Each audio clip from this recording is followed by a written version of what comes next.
Katie, and I'm with Jake again as we keep talking about the organic transition process. Today we are going to dig into what to expect during the process.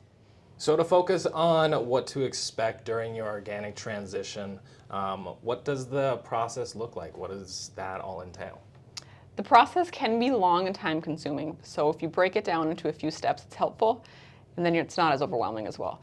Before you start, you want to familiarize yourself with the rules and regulations. So do a lot of research. Talk to farmers that are organic, find out what kind of things you can use. Talk to organizations like FARRMS that have some background on what you can do. And most importantly, learn if it's right for you. Talk to your customers. Talk to your grocery stores in town.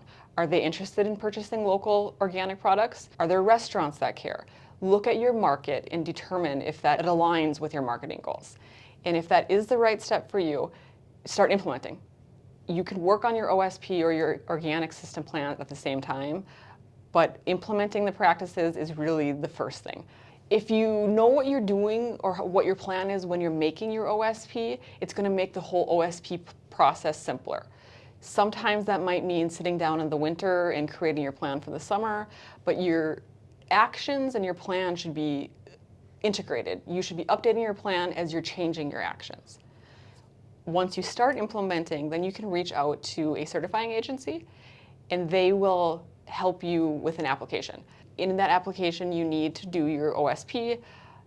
Keep in mind that a certifying agency's job is to determine if you are following organic standards. Their job is not to help you.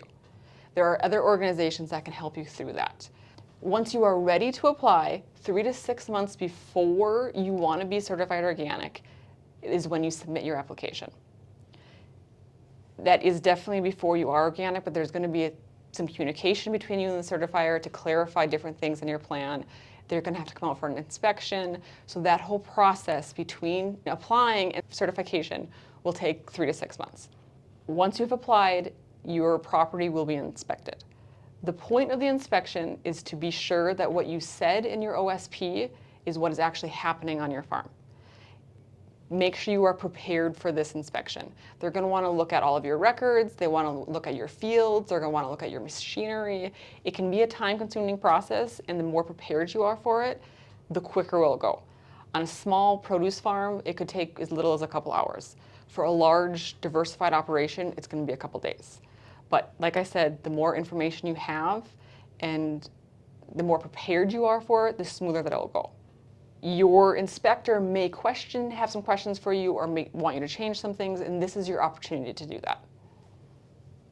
With the inspections, how often do they happen? Is it just once when you apply, or is it a yearly process? Your inspection is going to happen every single year. Your farm is going to change every year. They want to make sure the changes that are happening are still accurate in your OSP. And they can also come out at any time. They don't have to tell you they're coming out. So make sure that what you said you're going to do in your OSP is what is actually happening on your farm.